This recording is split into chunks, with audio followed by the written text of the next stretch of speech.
Bonsoir, bonsoir à tout le monde. Très heureux de vous retrouver pour ce webinaire sur la chirurgie minimale invasive.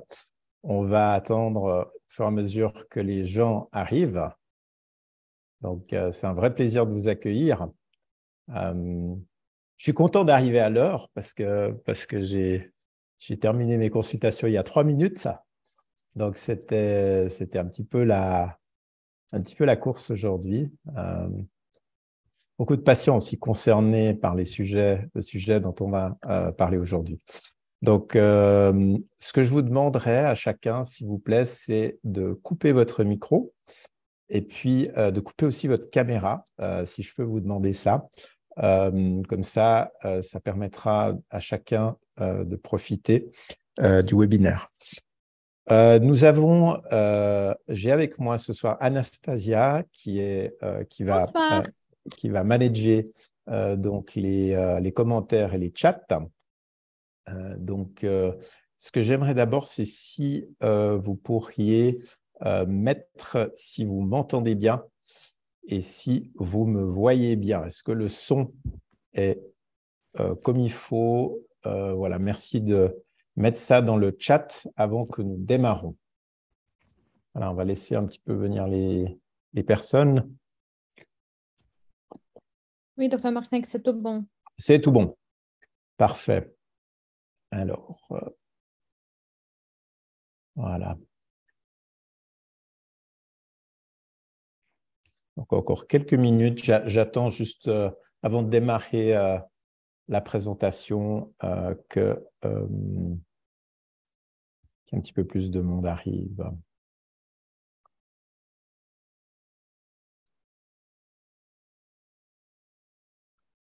OK, bah écoutez, oui, on va démarrer. De toute façon, le webinaire sera en replay. Et puis, je vais juste partir ici.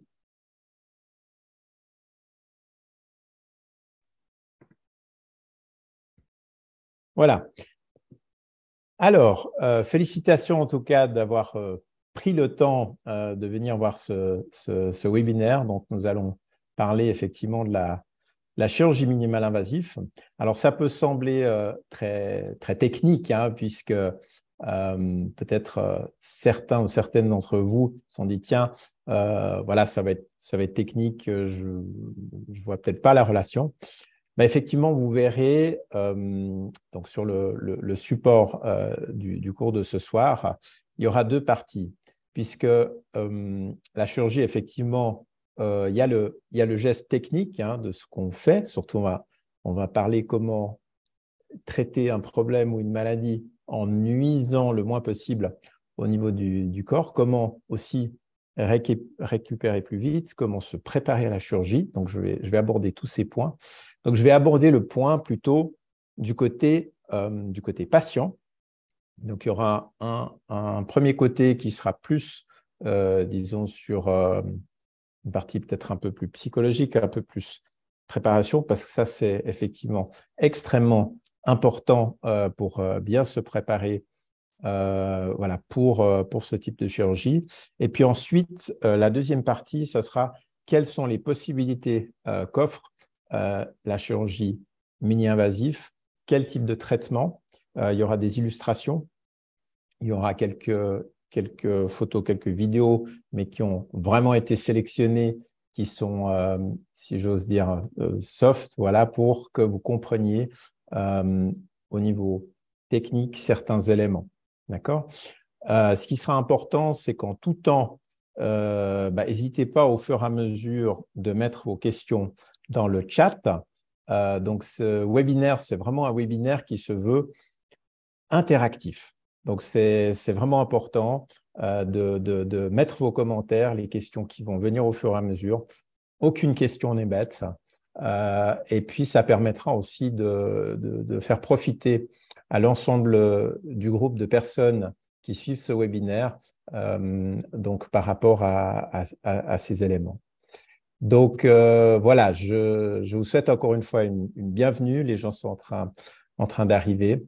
Et puis, je vais démarrer de suite. Donc, voilà, vous m'entendez bien, hein? Je vois qu'il y avait le Oui, micro. Ouais, c'est tout bon. OK. Donc, pour ceux qui ne me connaissent pas, je suis le docteur Igor Martinec.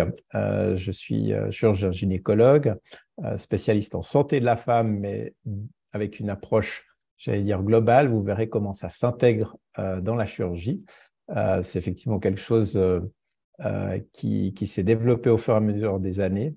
Et puis, je suis cofondateur de Clinique Suisse Montreux, qui est une clinique entièrement dédiée à la femme de manière holistique. Donc, et puis, je suis père de 2 enfants, Philippe et Michel.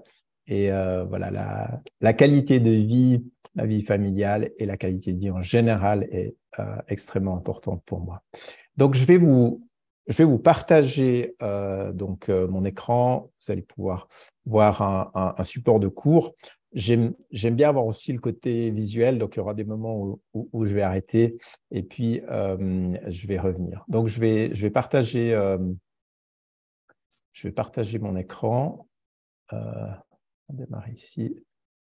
Hop, un instant.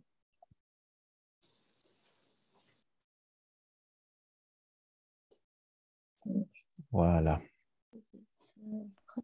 Est-ce que, Anastasia, est-ce qu'on voit mon écran? oui, tout bon. On voit bien. Ah, il y a encore une autre petite voix derrière. Parfait. Donc, si c'est Je possible, coupe aussi mon micro. voilà, voilà, n'oubliez pas, coupez vos micros, coupez vos caméras, et puis on va démarrer. Et encore, bienvenue sur ce webinaire. Franchement, ça me fait très plaisir de vous avoir ce soir et félicitations de prendre le temps. Donc, j'ai choisi comme titre, Docteur, j'aimerais mon opération avec peu de douleur, peu ou pas de cicatrices et une durée d'hospitalisation réduite. Est-ce possible? Donc, ça semble voilà, quelque chose peut-être difficile à atteindre. Alors, on verra qu'au fur et à mesure de la présentation, c'est possible sous certaines conditions. Je me représente encore une fois parce que je pense que c'est important. Donc, vous voyez, il y a plusieurs facettes à ma vie, une vie professionnelle, une vie familiale. Comme je l'ai dit, je suis chirurgien gynécologue. J'ai une formation autant en Suisse qu'à l'étranger. J'étais aussi chirurgien pendant un bon moment à Oxford, dans le centre des cancers. Et puis, effectivement, revenu pour créé Clinique Suisse Montreux. Donc, vous voyez ici une magnifique équipe. On verra que, au fur et à mesure de la présentation, l'équipe est extrêmement importante dans la prise en charge du patient. Donc, c'est tous des gens dévoués. On a une vingtaine de collaborateurs qui sont là pour vous. On se situe à Montreux, à la Grand Rue 3. Et puis, effectivement, nous prenons en charge l'ensemble des problèmes gynécologiques qu'on peut rencontrer ce soir. Nous parlerons voilà, des situations qui nécessitent une prise en charge médicale. Donc, voilà. Alors, les thèmes que je vais aborder, c'est quand est-ce qu'on envisage une opération? On voit effectivement que donc on peut avoir l'élément principal par rapport à une opération, ça va être une maladie qui, voilà, effectivement, nécessite que l'on intervienne. Ça peut être dû soit à un problème oncologique, ça peut être dû à un problème de qualité de vie. On va parcourir ce thème. Quels sont les sentiments qui font surface lorsque l'on prononce le mot opération? Peut-être déjà en vous, quand on parle d'opération ou quand on parle de chirurgie, qu'est-ce que ça implique chez le patient? Qu'est-ce que ça implique chez vous? On va parler du principe du non-nocere, ne pas nuire, c'est extrêmement important, même si on va intervenir sur le corps. Et puis, les clés pour bien se préparer pour une opération, tant pour le patient que pour le staff, pour nous.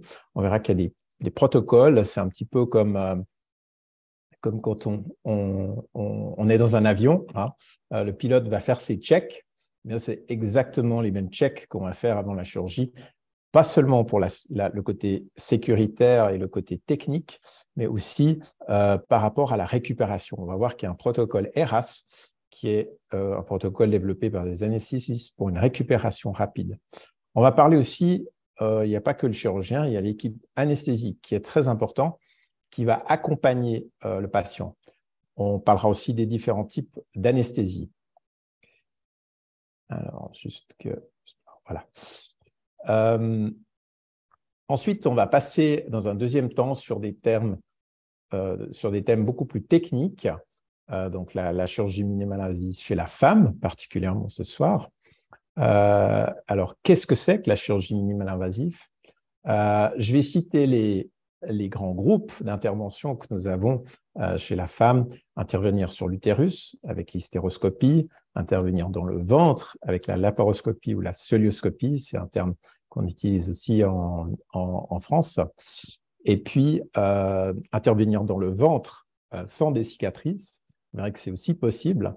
Et puis, finalement, alors je l'ai aussi classé dans la chirurgie mini-invasive, c'est donc l'intervention au niveau de la descente des organes et l'incontinence urinaire. C'est aussi un domaine qui concerne un grand nombre de femmes où on peut aussi intervenir de manière la moins invasive possible. Voilà un petit peu le programme pour ce soir. Et puis, donc, vous voyez qu'il est déjà bien fourni. Alors, comment est-ce qu'on envisage une opération?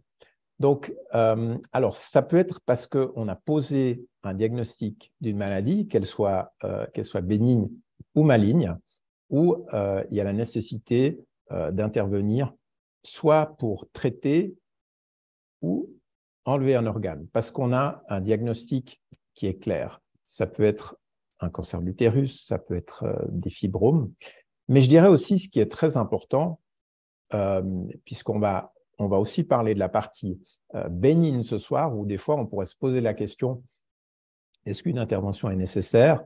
C'est surtout, est-ce que le problème pour lequel on va intervenir a un impact sur la qualité de vie, ou un impact de manière générale, sur la qualité de vie, sur la fertilité, de manière générale. Et ça, c'est important. Dans ma philosophie, c'est important que la patiente puisse être co-décisionnaire, puisque souvent, il y a très peu de discussions si on a un élément qui est malin, comme je disais tout à l'heure, un cancer de l'utérus, des ovaires, cancer du col, où là, c'est très clair. Mais après, on a d'autres cas, par exemple, si on parle de l'endométriose, ça représente environ 30% de patients. Il y a aussi les prolapsus génitaux, où on va se poser la question jusqu'où il faut aller.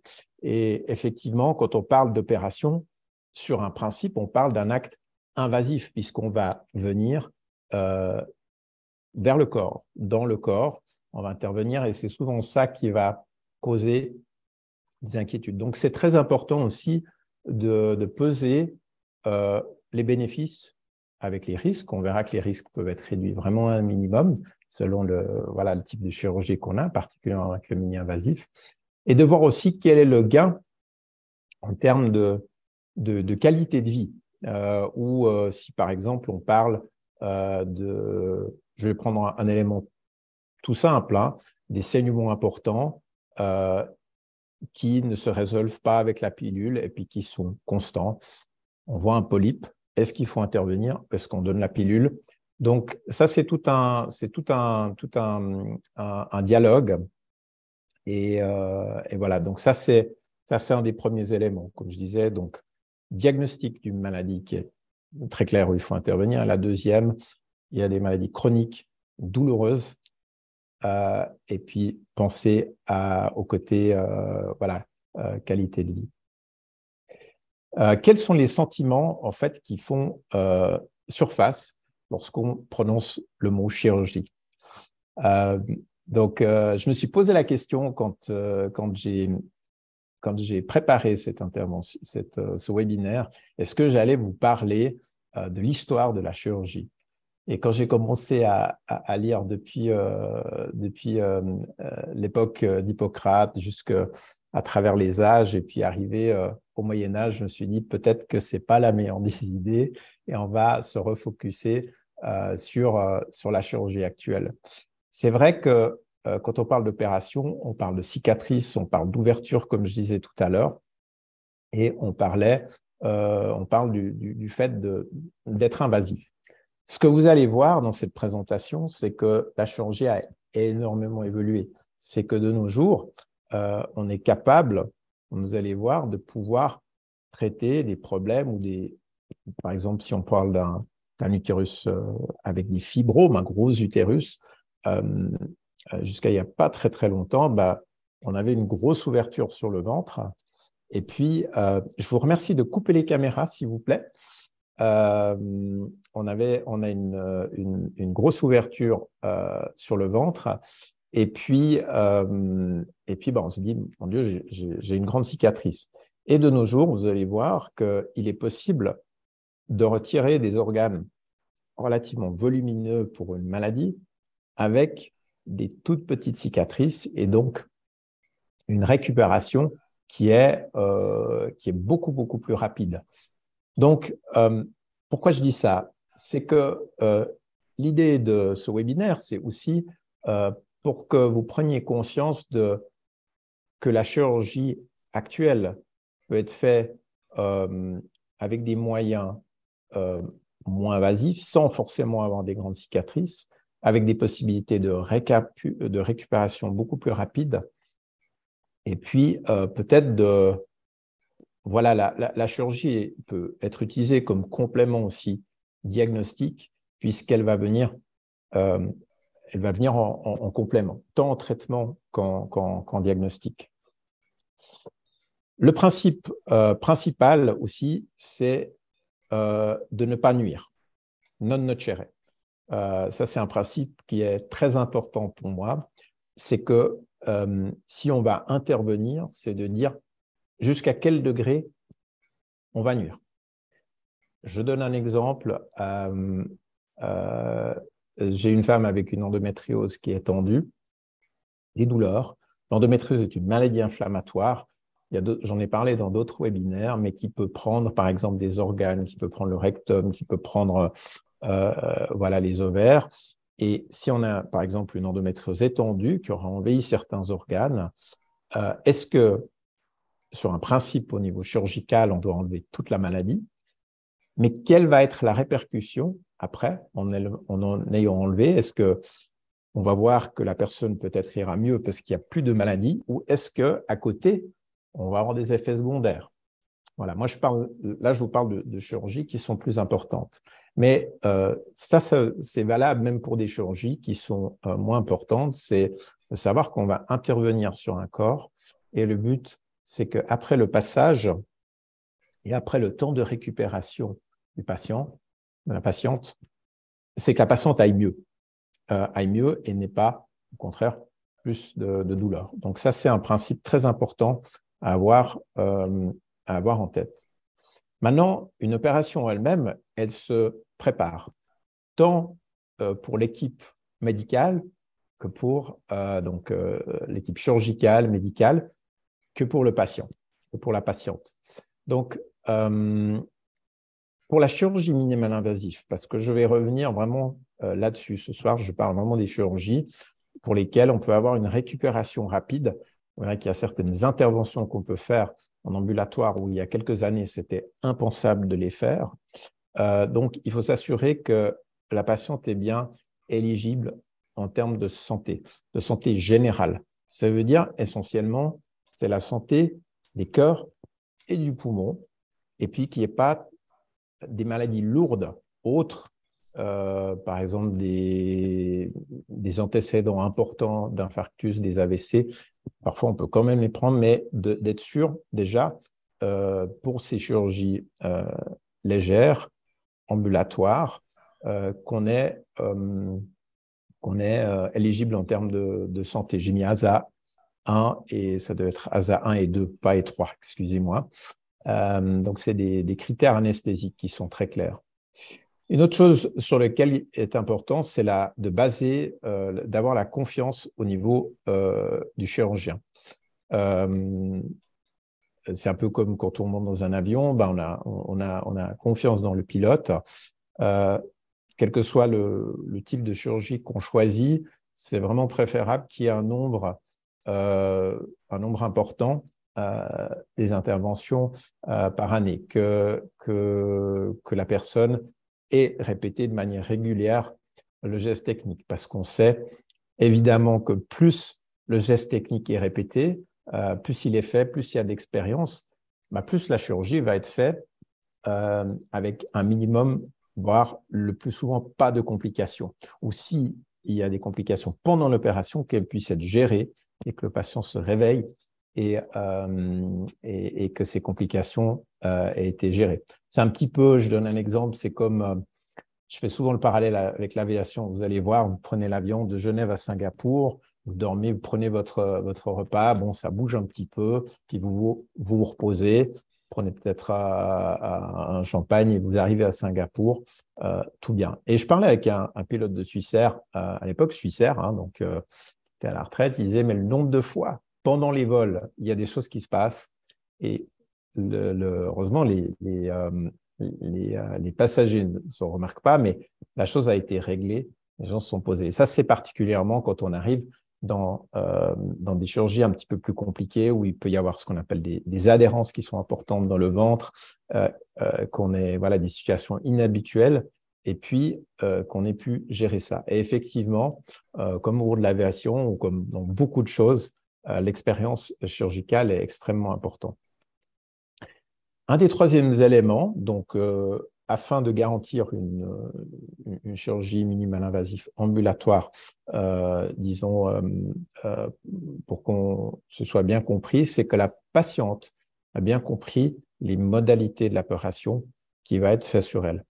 Quand on comprend ce qui va se passer exactement, eh bien, c'est beaucoup plus facile d'abord d'avoir confiance. Quand on a confiance, qu'est-ce qui se passe? Eh bien, c'est qu'on est plus relax. On peut même le mesurer en termes de fréquence cardiaque, en termes d'output, par exemple, en adrénaline, en cortisol.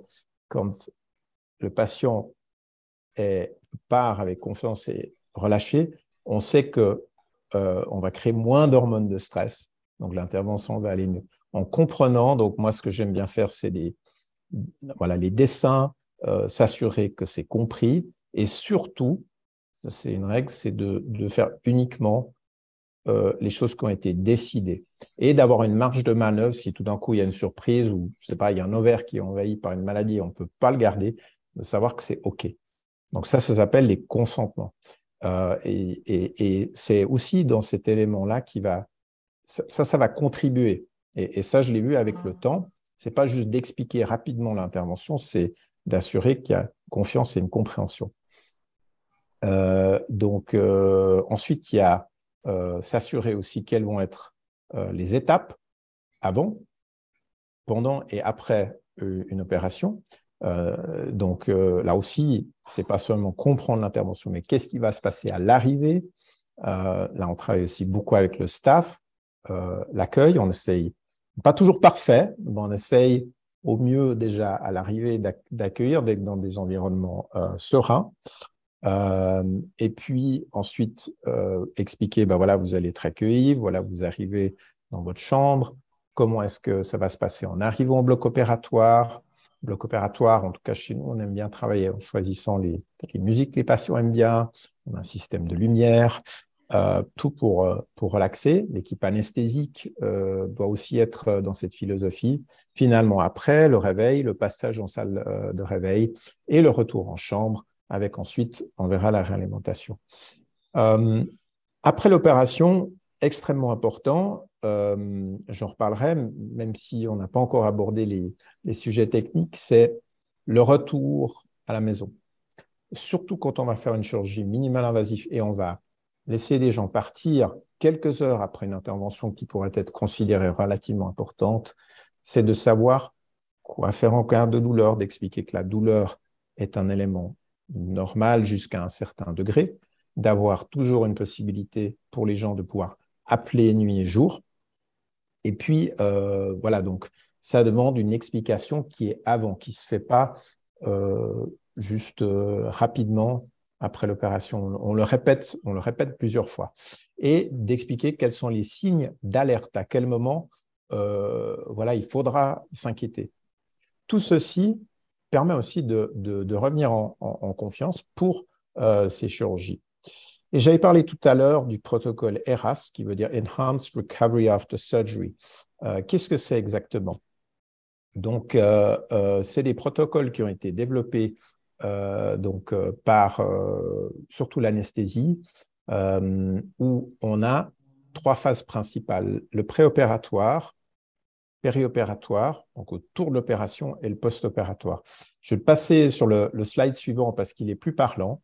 Donc, il y a vraiment une checklist, et ça veut dire que le RAS va permettre en fait d'avoir cette récupération qui est plus rapide. Anciennement, on mettait les gens à jeun pendant très longtemps, les réalimentait beaucoup plus lentement, donc le corps avait moins d'énergie. Peut-être qu'on faisait moins attention à la déshydratation. Donc, tous ces éléments, par exemple, avant l'opération, je parlais tout à l'heure de l'information. Ça paraît tout bête, mais l'information va réduire le stress. On va pouvoir comprendre. Confiance, information, ça réduit le stress. Donc, on réduit aussi, par exemple, l'hypertension pendant l'opération, le fait de devoir gérer tous ces éléments. Parfois, on donne aussi un petit peu d'énergie avant parce que souvent les gens sont à jeun. Et surtout, quand on ne dit pas d'empressement, on va parler voilà, d'avoir un système où on va être au clair avec l'endroit qu'on va opérer, pouvoir accompagner par exemple, peut-être répondre à quelques questions au dernier moment. Pendant l'opération, ça va être aussi de réduire au minimum ce qui doit être fait. Bien sûr, il y a une intubation, il y a des poses de cathéter, il y a des sondes vésicales. Mais effectivement, par exemple, ce que moi je fais à la clinique, c'est que dès que l'intervention est finie, c'est de retirer le plus rapidement les cathéters, de se poser la question, par exemple, si on est à l'intervention, est-ce qu'on doit vraiment mettre un drain ou pas? On parlait aussi d'utiliser la laparoscopie, on en verra tout à l'heure, c'est une partie de chirurgie minimale invasive.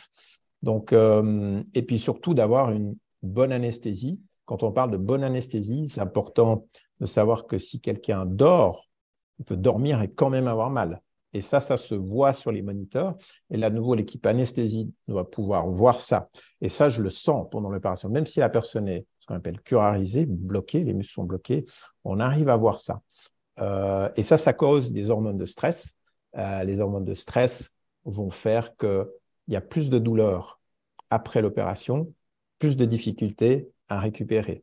On ne pense pas toujours, mais ces éléments-là sont capitaux. Et après l'opération, c'est une mobilisation rapide.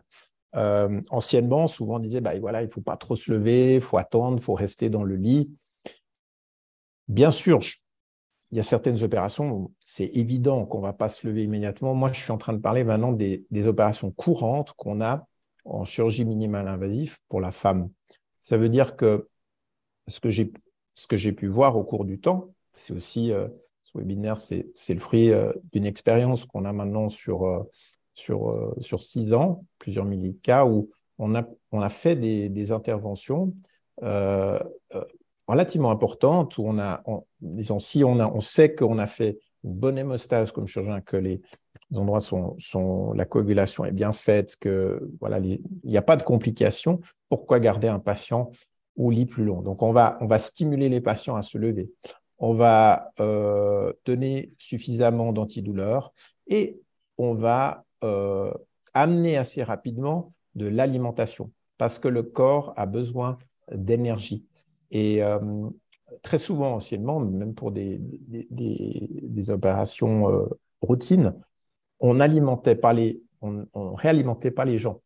Je ne parle pas maintenant de chirurgie sur l'intestin ou des particuliers. Je parle de chirurgie régulière que nous avons dans la liste que je vous ai mentionnée avec le travail sur les organes chez la femme. Je voulais mettre ce schéma, c'est-à-dire qu'est-ce qu'il a à voir avec la chirurgie. C'est de savoir que pour qu'une opération se présente bien pour qu'on ait vraiment toutes les chances de notre côté pour réussir à faire des interventions importantes en ambulatoire, il faut tenir compte du psycho-émotionnel, il faut tenir compte de l'hérédité, il faut tenir compte de l'alimentation, l'hygiène de vie. C'est sûr que dans des personnes qui fument beaucoup, un paquet vont avoir des problèmes de cicatrisation beaucoup plus importantes, ils vont avoir plus mal après une opération. Des gens qui ont extrêmement peur. Alors certains, peut-être qu'on va dire, écoutez, vous allez rester une nuit de plus. Donc, l'environnement est extrêmement important. Et puis, surtout, le côté physique où on va regarder la physiologie, la biologie, la biochimie. Donc, ça, c'est dans les prises de sang. C'est l'étape du corps. Je reviens un petit peu sur les peurs. Parce que les peurs, c'est tout à fait normal. La peur, c'est l'inconnu, c'est la peur de la maladie, c'est la peur peut-être de la mort, c'est l'incertitude de certaines choses. Et les peurs, en fait, qui sont dedans, certaines la majorité sont inconscients. Et c'est important de travailler sur ces peurs par de l'information. Parfois, j'entendais, ça aussi des formateurs ou des gens autour, on dit « oui, mais il ne faut pas trop dire parce que du coup, ça va inquiéter le patient ». Je crois que ça dépend comment on le dit. Parce que quand on a une étape, donc une feuille de route qui est très claire, ce qui va se passer, c'est que la peur inconsciente, elle va se réduire.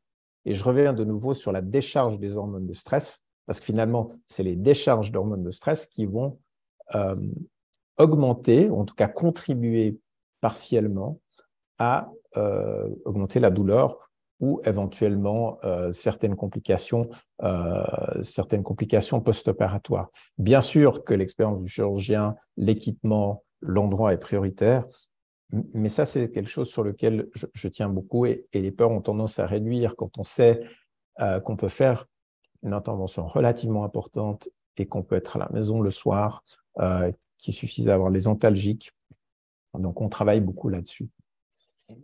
Maintenant, je vais aller sur la deuxième partie. Donc, la question, c'est les chirurgies, il y a quelques fautes de frappe, je m'excuse, je l'ai fait rapidement. Les chirurgies les moins invasives possibles. Qu'est-ce que ça implique pour la patiente? Donc, là, on arrive sur les thèmes principaux dont je parlais tout à l'heure. Qu'est-ce que c'est que la chirurgie minimale invasive ou mini-invasive? C'est une chirurgie par laquelle on va faire les incisions les plus petites possibles. Il y aura des illustrations tout à l'heure. Je vais vous les montrer. Et puis, où on va causer le moins de trauma sur les tissus avoisinants pour pouvoir cibler les organes qui doivent être traités. Donc, pour ça, c'est des grands classiques, mais je pensais que c'était important de les rappeler. Donc, on a l'intervention sur l'utérus. On va parler justement on va commencer par l'hystéroscopie. Pour préparer, donc, ce qui est important, c'est que le staff doit être là. Donc, vous voyez, là, il y a une préparation, il y a un contrôle, autant ici au niveau de l'instrumentiste qui est en train de regarder que les instruments fonctionnent, qu'au niveau des anesthésistes. Ça, c'est les instruments de mesure. Où on voit en permanence, par exemple, au niveau de l'électroencéphalogramme, est-ce que la personne est en train de dormir? On arrive à voir est-ce qu'il y a des réveils pendant l'opération. Souvent, c'est une grosse peur, on en parlait. Est-ce que je vais me réveiller pendant l'opération? Donc ça, c'est maintenant de nos jours.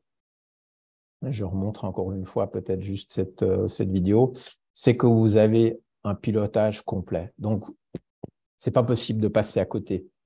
On voit en permanence ce qui se passe. Donc, on peut gérer ces éléments, notamment de nouveau la douleur. Un patient qui dort, qui est curarisé, où les muscles sont bloqués, si il a de la douleur et on continue à opérer, alors on ne va pas le remarquer en tant que tel, peut-être comme chirurgien parce que le patient ne va pas bouger, mais ça va de nouveau créer des hormones de stress. Qu'est-ce qui va se passer? Le patient aura encore plus mal en se réveillant.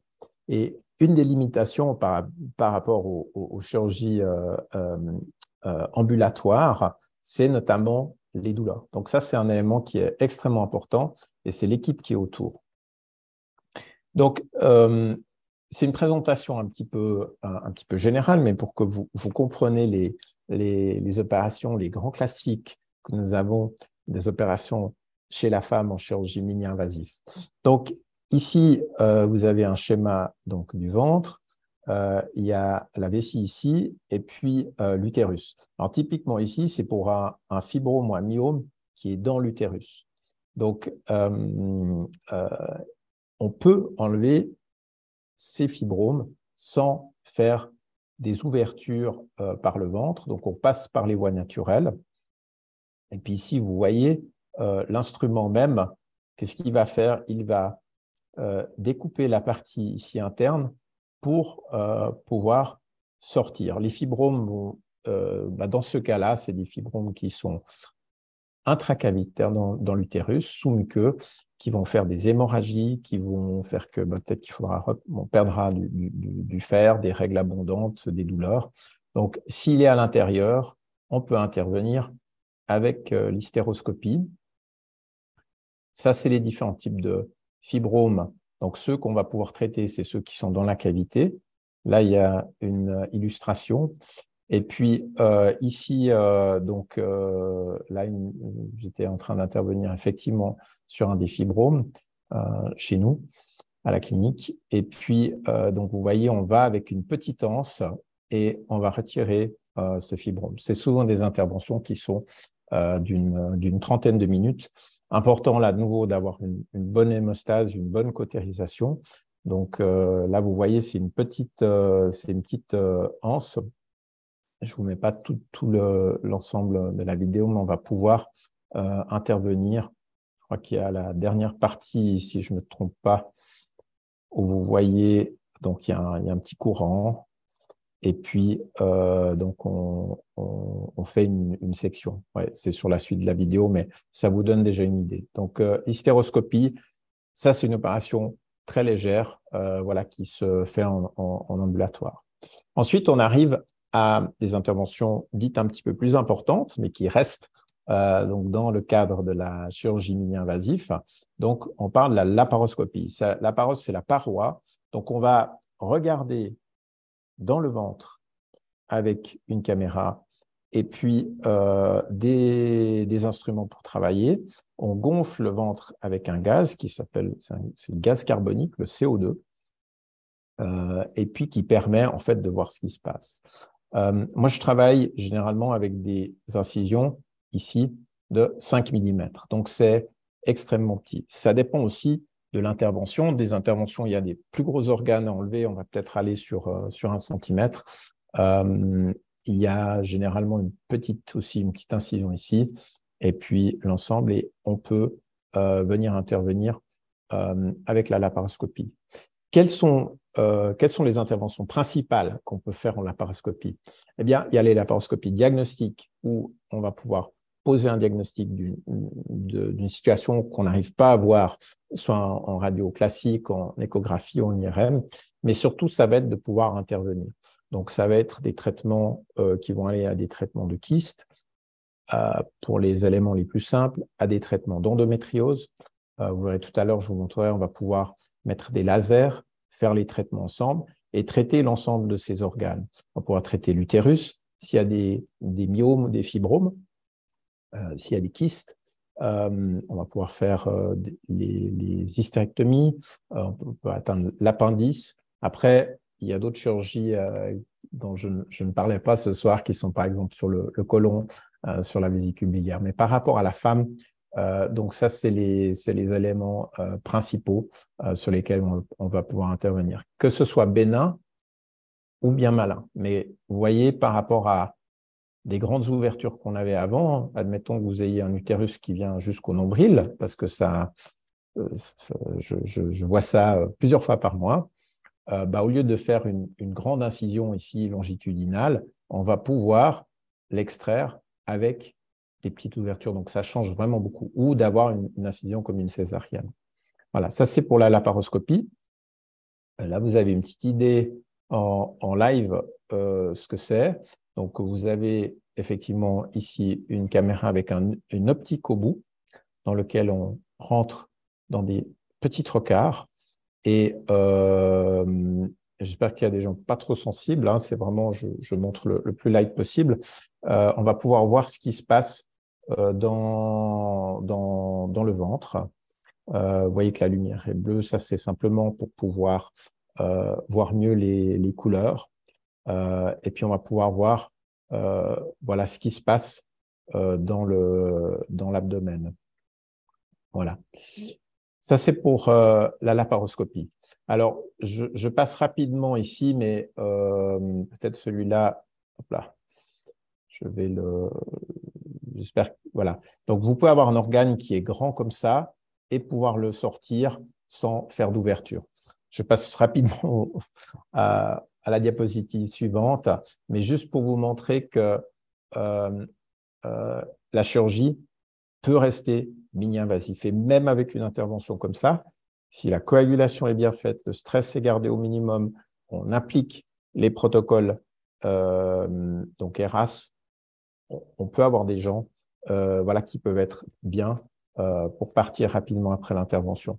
Ça, c'était juste une petite image. Ceux qui ont vu mon webinaire sur l'endométriose ont déjà vu.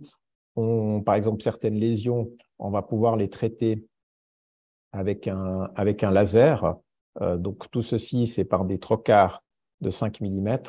On va pouvoir séparer des tissus, traiter des lésions. Là, c'est la paroi abdominale. Là, c'est un organe qui est collé.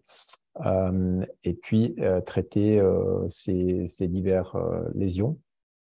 On peut avoir des lésions ponctuelles. Là, c'est aussi de l'endométriose qu'on va pouvoir traiter.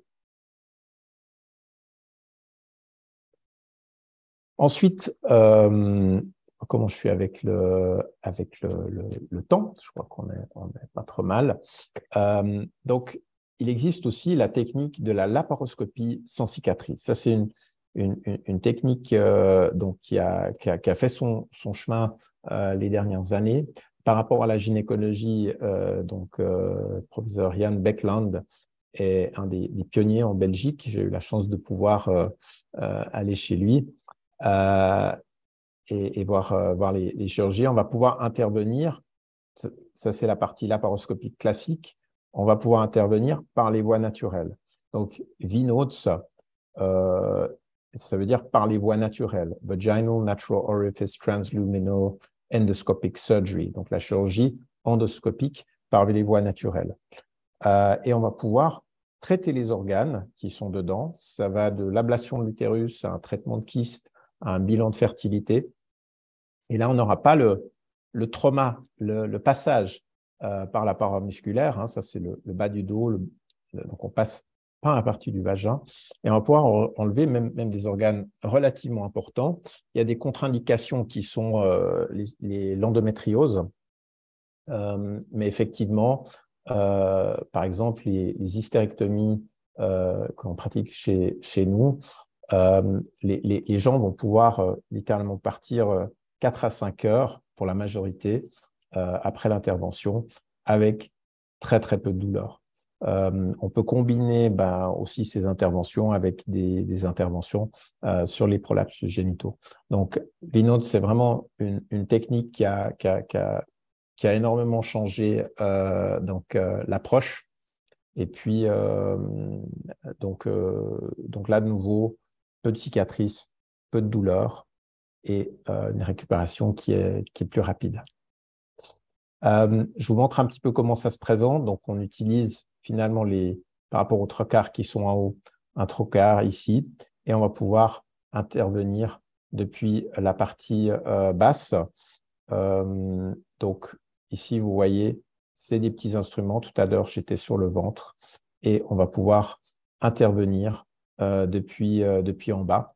Je tiens à préciser que c'est des chirurgies où la partie intime, hein, elle reste intacte. D'accord? C'est vraiment, on va pas abîmer ou dilater, ou on va utiliser simplement cet orifice pour pouvoir intervenir dans le ventre et traiter les différentes maladies. Voilà.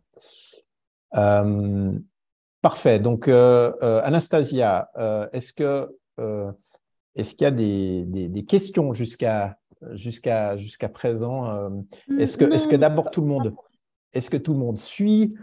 Est-ce que, donnez-moi un petit feedback. Est-ce que c'est intéressant? Est-ce que c'est trop académique? Est-ce que c'est ennuyeux? Est-ce que c'est comment sont les choses? Un tout petit feedback jusqu'à présent.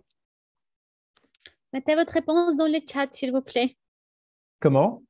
Ah oui, Mais, oui, dans oui. le chat. Oui, n'hésitez pas à mettre dans le chat. On prendra du temps à la fin de la présentation pour répondre à vos questions. Mais voilà, pour moi, c'est important d'avoir cette partie interactive. Super intéressant, merci. C'est intéressant, très intéressant.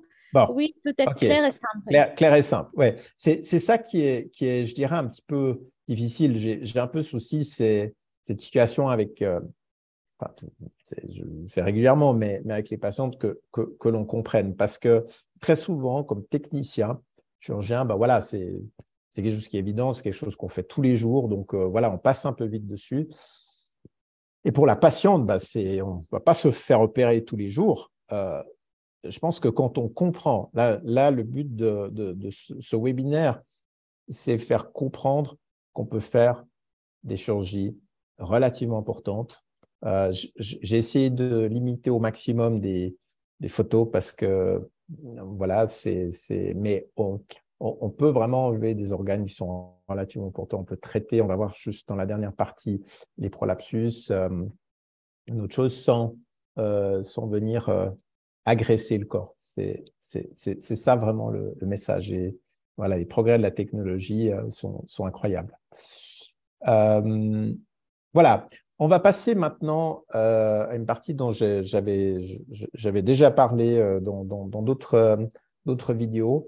Je me suis posé la question si on le mettait dans la chirurgie minimale invasive, parce que pour nous chirurgiens, chirurgie minimale invasive, on parle souvent de laparoscopie, endoscopie, tous ces éléments. Mais je trouvais que c'était important parce qu'on peut intervenir aussi par rapport aux descentes d'organes. Donc, on passe par l'orifice naturel du vagin, mais donc de nouveau sans faire des grosses coupures ou des autres éléments. Donc, principalement, peut-être juste pour récapituler, les problèmes principaux qu'on peut avoir, c'est les descentes de vessie. Donc là, on a l'avant, là, on a l'arrière, rectum, anus, ici le vagin, l'utérus, les intestins et la vessie. Et ce qui peut arriver, c'est que la vessie peut descendre. On a ce qu'on appelle une cystocèle. Ou on peut avoir le rectum, ici qui peut descendre. Et là, on a des boules qui apparaissent au niveau du vagin. Et typiquement, c'est quelque chose qui peut arriver après des accouchements de gros bébés ou apparaître beaucoup plus tard au moment de la ménopause où les hormones baissent et tout d'un coup, les tissus se relâchent. Ou par exemple, si c'est des personnes qui sont des travailleurs de force ou voilà, simplement un collagène qui n'est pas suffisant. Donc là, on va pouvoir de nouveau, je ne vous ai pas mis des photos techniques des opérations, mais on va pouvoir intervenir ici en remontant et en corrigeant ce problème, que ce soit au niveau de la vessie ou soit au niveau du rectum, sans cicatrice externe et avec la possibilité pour la patiente de nouveau de quitter l'établissement quelques heures après l'intervention. Et ça, c'est quand même extraordinaire. Il y a quelque temps, on gardait les gens beaucoup plus long, mais on voit qu'avec la mobilisation rapide, et ça, c'est, voilà, les dernières années, plusieurs milliers de cas, donc c'est vraiment sur une expérience que je peux le dire. Il y aura une sonde vésicale qui va être laissée en place jusqu'au lendemain, une grosse mèche comme un tampon. Ça, c'est le seul inconvénient. Après, évidemment, si les gens ne se sentent pas, bien sûr, les gens peuvent rester. Mais voilà, donc les corrections des prolapsus peuvent être faites de manière mini-invasive. Ça va être la même chose, par exemple, pour ici, l'utérus. Donc, on a le même schéma. Et puis, on va avoir une descente d'organes. Là, juste tout à l'heure, cet après-midi, voilà, j'ai eu un cas où la personne Donc, on lui avait proposé un PCR. C'est une personne de 50 ans. Et puis, on lui a dit, bah, écoutez, madame, c'est comme ça. Il faudra vous résigner à ça. Et puis, il y a des possibilités d'opération, mais voilà, et la personne voyait vraiment quelque chose de très lourd. Et puis, s'est retrouvé avec cet anneau. Et le message, c'est, oui, sur le moment, c'est quelque chose d'invalidant, mais je vous ai présenté tout à l'heure, par exemple, la Vinote ou une autre, ou des autres, ou par voie laparoscopique, c'est quelque chose qu'on va pouvoir traiter si la personne répond aux différents critères, a compris, on a pu informer, on applique le protocole ERAS, on utilise des instruments mini-invasifs, on travaille vraiment avec les dernières technologies, on va pouvoir offrir quelque chose qui est relativement léger avec, voilà, donc ça change complètement la perspective. Voilà. Finalement, ça c'est encore un autre schéma où il y a déjà plus l'utérus, mais il y a une descente du vagin. Là, on va pouvoir aussi corriger avec une prothèse qui va permettre de garder le dôme vaginal vers le haut. De nouveau, tout ceci par chirurgie mini-invasive. Je passe enfin aux différentes incontinences. Donc, le but de ce webinaire n'est pas de vous parler des différents types, mais il faut juste savoir qu'il y a des incontinences d'urgence et des incontinences d'effort.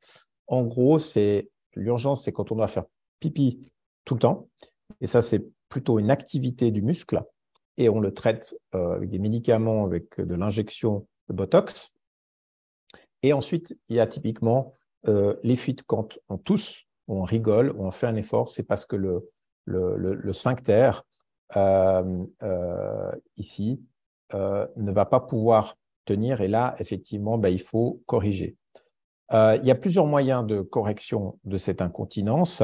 Ça dépend de l'âge de la patiente, ça dépend du statut du tissu. Il y a la possibilité de corriger, comme vous avez vu dans le schéma, en remontant la partie interne. Ça dépendra aussi voilà, comme j'ai dit, est-ce que selon l'âge de la patiente, les rapports. Et puis, il y a une autre possibilité qui est avec une mini-prothèse ici, que vous voyez, qui est en prolène, donc c'est un matériel complètement inerte, qu'on va pouvoir mettre pour soutenir le col de la vessie. Donc, quand il y a un effort, ça va faire un effet clapet. Je parle bien ici d'une mini-prothèse. Je ne parle pas des grandes prothèses, des grandes mèches qu'on peut mettre devant et derrière pour soutenir le vagin. Ils ont été très utilisés il y a 15-20 ans avec des effets secondaires non négligeables, des érosions. C'est très satisfaisant du point de vue mécanique, statique, donc ça tient, mais ça fait des énormes douleurs, c'est intégré dans le tissu. Là, on parle d'une petite prothèse. Des fois, les gens ont peur et confondent encore historiquement ceci. Donc ça, c'est une intervention. Imaginez, et j'ai des tonnes de témoignages là-dessus. Vous avez une incontinence pendant des années. Vous ne pouvez plus faire du ski, plus faire du tennis. Voilà, et puis ou bien vous réduisez toutes ces activités parce que vous mettez des serviettes pour vous protéger. C'est toujours compliqué. Je parlais tout à l'heure de impact sur la qualité de vie. Vous devez savoir où sont les toilettes, est-ce qu'il y a une protection. Et là, si c'est un incontinence de stress, une bandelette qui prend 20 minutes à poser, vous avez des taux de succès de 85 à… J'ai fait une petite statistique personnelle, on est à 95% de taux de réussite. Donc, ça vaut quand même la peine. Il y a quelques petits effets secondaires qu'on peut avoir dans 3% des cas où la bandelette peut ressortir, mais ça, c'est quelque chose qui se corrige facilement, l'anesthésie locale, quelques années après. Donc voilà, l'information est de nouveau très importante. Tout ceci pour dire des situations réellement invalidantes peuvent être corrigées par de la chirurgie qui est peu invasive. Donc voilà, le but pour moi de la chirurgie mini-invasive ambulatoire, c'est d'avoir des gens avec le sourire, où on a pu corriger la situation, d'être aussi assez voilà, plus disponible possible et ouvert si quelque chose ne joue pas, parce que ça, je ne suis pas en train de voilà, vous parler de, voilà, des des miracles, mais s'il y a des choses qui doivent être corrigées, c'est de pouvoir être ouvert, recevoir le patient, la patiente, expliquer, corriger. Dans le 99% du temps, si l'indication a été bien posée, on a fait ce qu'il fallait au moment, on a cette capacité. Et je dois dire, je suis très reconnaissant à nombreuses patients du témoin de confiance qu'il y a eu. Et ça, c'est le but à la fin de cette chirurgie. Voilà. Je vous remercie beaucoup d'avoir suivi ce webinaire. La partie présentation est arrivée, j'allais dire, au bout. Donc maintenant, moi, je suis ouvert aux questions. Donc, n'hésitez pas. Voilà, si vous avez des questions plus personnelles, bah, évidemment, c'est quelque chose que vous pouvez envoyer par mail ou message privé à travers les réseaux sociaux. Il y en a plusieurs. Évidemment, voilà. Mais s'il y a des questions d'ordre général, ça peut être sur les techniques, ça peut être sur les maladies, les traitements. Je suis à votre disposition. Merci. Voilà. Est-ce qu'il y a des questions pour l'instant? Non, juste Pas? quelques commentaires que c'est très intéressant, que les vidéos aident à bien comprendre. D'accord. Très bien. Pas de questions. Ok, bah écoutez, est-ce que sur les techniques aussi, il y a d'autres éléments dont vous aimez? Peut-être que c'est aussi des sujets qui sont un petit peu personnels. Donc, s'il n'y a pas d'autres questions, on va rester là. Déjà 1 heure, le temps Oui. passe vite. Je vous laisse encore peut-être une petite minute pour écrire s'il y a tout est clair.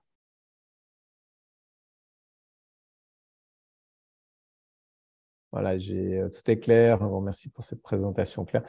Bon, bah, écoutez, je suis content que la chose a été claire. Est-ce que peut-être je vais poser ces questions. Est-ce qu'il y a des sujets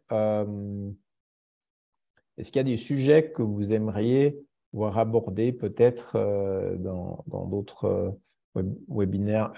Là, je parle d'abord soit au niveau de certaines situations. Donc, vous verrez, il y a toute une bibliothèque aussi sur la chaîne YouTube. Il y aura un replay. Mais voilà, s'il y a des sujets particuliers, n'hésitez pas à nous en faire part. Voilà. En tout cas, merci beaucoup de votre confiance. Merci pour votre attention. Et puis, voilà, s'il y a quoi que ce soit comme question, se tient à votre disposition. Et puis, bah, moi, je vous dis à bientôt voilà, pour un prochain webinaire.